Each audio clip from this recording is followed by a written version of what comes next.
Hare Krishna devotees, welcome to Shloka Day. Today's Shloka, Shloka number 10, chapter 12.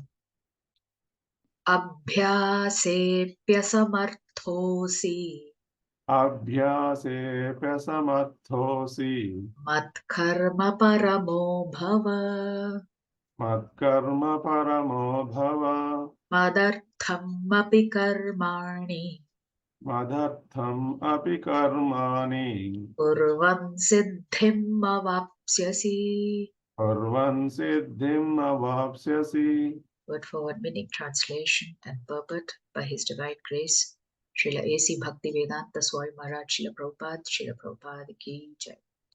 Abhyase, Abhyase, in practice. in practice. Api, Api, even if. even if. Asamarthaha, Asamarthaha, unable. unable. Asi, Asi, you are. you are. Matkarma, Matkarma, my work. my work. Paramaha, Paramaha, dedicated to. dedicated to. Bhava, Bhava, become. become. Matartham, Matartham, for my sake. for my sake. Api, Api, even. even. Karmani, Karmani, work. work. Kurvan, Kurvan, performing. performing. Siddhim, Siddhim, perfection. perfection. Avapsyasi, Avapsyasi, you will achieve. you will achieve. Translation: if you cannot practice the regulations of Bhakti Yoga, If you cannot practice the regulations of Bhakti Yoga, then just try to work for me. then just try to work for me. Because by working for me, Because by working for me, you will come to the perfect stage. you will come to the perfect stage. So, as we said, this is the descending ladder of Bhakti. It begins with spontaneous devotion. If you don't have spontaneous devotion, then through sadhana bhakti, you can achieve eventually pure devotion for the Lord. But if you cannot do sadhana bhakti, Krishna is giving one more option. He says then, at least whatever work you do it for my pleasure. So Prabhupada writes in the purport, one who is not able even to practice the regulative principles of Bhakti Yoga under the guidance of a spiritual master can still be drawn to this perfectional stage by working for the Supreme Lord. How to do this work has already been explained in the 55th verse of the 11th chapter. What is that? What is that? Become my instrument. So Krishna says, become my instrument. Navadvipa Saci is telling, at the best, Arjuna, you can become my instrument because I've already made the decision. One should be sympathetic to the propagation of Krishna consciousness. There are many devotees who are engaged in the propagation of Krishna consciousness. They require help. So even if one cannot directly practice the regulative principles of Bhakti Yoga, he can try to help such work. So Prabhupada is saying, if you're not able to follow the instructions of a spiritual master or a guru, a bona fide guru, at least you can try and help. If you're not prepared to do that sadhana bhakti, somewhere along the way you can help the other devotees who are trying to preach. Every endeavor requires land, capital, organization, and labor. I was talking to a very senior devotee in the temple last weekend. And I had some doubts, so I was trying to seek some clarity on the doubts that I had. And Prabhu was saying, in relation to my doubts, there is a book compiled based on all the teachings of Prabhupada and his conversations with various of his disciples and others. It's called the Shikshamrita. And in one such, there are 3 volumes of this book.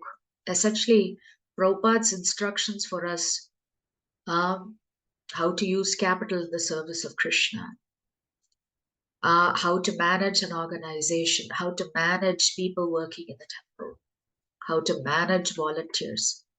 Prabhupada has given so many instructions on these 4 topics that Prabhupada himself is writing about here. That even if it is a non-profit organization like ISKCON, still you need a physical structure. You need money to build that physical structure. You need labor to build that structure and then maintain it. And then you need some institution and management to expand that organization. Just because you're not for profit doesn't mean you don't need all of this. It's equally important, just as you would set up any other organization. So the same is required in the service of Krishna. You need a building to serve Krishna because you need to invite devotees somewhere to do Sankirtan. You need money to prepare prasadam, to prepare bhoga for the Lord and then offer it as prasadam to the devotees. You need vehicles to go distribute books because people may not be ready to come to the temple to pick up a Bhagavad Gita. So we have to go where they live to distribute Bhagavad Gitas. So we need ample amount of resources even to do the work for Krishna. So Krishna is saying, if you don't have spontaneous devotion, if you can't practice sadhana bhakti, then at least you can assist those who are trying to serve me. By that, you will actually be working for me because my devotees are trying to please me. So by helping my devotees, you are also pleasing me. The only difference is that in materialism, one works for sense gratification. The same work, however, can be performed for the satisfaction of Krishna, and that is spiritual activity. If one has sufficient money, he can help in building an office or temple for propagating Krishna consciousness. Or he can help with publications, which is printing of books, which is what Prabhupada wanted. There are various fields of activity, and one should be interested in such activities. If one cannot sacrifice the results of his activities, the same person can still sacrifice some percentage to propagate Krishna consciousness. So Prabhupada is saying, if you're not able to physically contribute to the growth of this organization, to the growth of the movement, to the opportunity to connect another Jivatma back to Krishna, then at least you should offer some charity so that others can utilize these funds in the service of Krishna. This voluntary service to the cause of Krishna consciousness will help one to rise to a higher state of love for God, whereupon one becomes perfect. So even though you may not have taste for chanting, you may not have taste to wake up early in the morning, nevertheless, even if you help in the propagation of Krishna consciousness, however small, however big, Krishna will help you become his devotee ultimately. So His Grace Chaitanya Charan Prabhu writes, we express our love for others through gifts. In spiritual life too, we can express our devotion to Krishna through gifts. Donations offered, contributions collected, books distributed. These are some examples. Krishna looks forward most to the gift of our presence. So many of us, we can't think of Krishna all the time. So at least you can think of Krishna occasionally by contributing, by distributing big books, by collecting contributions from others, etc. But what is the gift that Krishna wants most? He wants you. Therefore, Prabhu is writing, Krishna looks forward most to the gift of our presence. The Bhagavad Gita, while describing various levels of devotion, places the level of practicing to remember him, which was the shloka that we covered yesterday, above the level of offering our work and its results. Either we should work for Krishna or we should use the results of whatever Krishna has given us back in his service. Mantra meditation offers us the opportunity to offer our presence to Krishna. So Prabhu is writing that when we chant, if we think of Krishna, that is really what Krishna wants. For he is not different from his holy names. So the more attentive we are in our mantra meditation, the better is the quality of our gift of presence. What is the gift we are giving Krishna when we are chanting? When we are focusing on his names, when we are focusing on him. That's the greatest gift that we can give Krishna. Of course, Krishna doesn't need any gift from us. He is the Lord of the goddess of fortune. He already possesses everything, including whatever we may offer him. Yet being the Lord of love, he is ever eager for love. Krishna is the God of love. What pleases him is not our gifts, but the love we offer through those gifts. From Krishna's perspective, our presence is a purer expression of love than our other gifts. Yes, Krishna says, Patram, Pushpa, Phalam, Toyam, all that is very nice. The gift that Krishna treasures most is your love for him.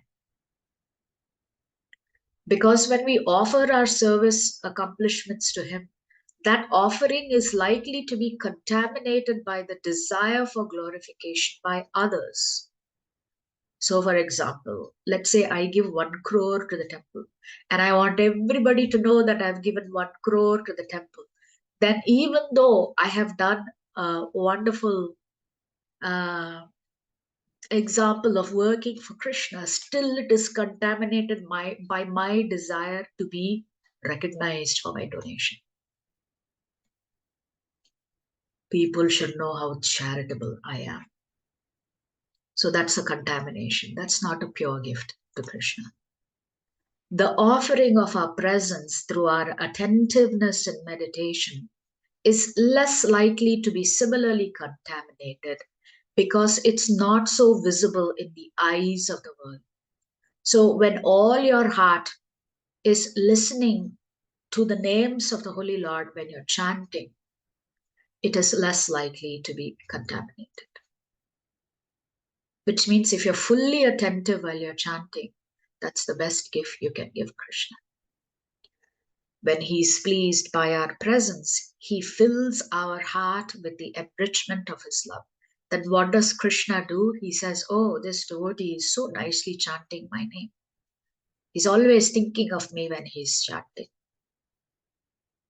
Let me help him by enabling his love for me to grow. This enrichment is far more fulfilling than any praise that our accomplishments may earn. The gift that Krishna gives you in return is far superior than someone praising you for your donation. It is good to strive for offering gifts of any sort to Krishna. And it is best to strive most for offering him our presence. Krishna accepts all gifts from us, but the gift that he wants most is our presence when we are chanting his names. Then you can reach the stage of Krishna Prema. If you like our videos, please subscribe to our channel and turn on the bell notification. If you'd like to join our classes every day, please check the details in the description section of this video. We look forward to serving you.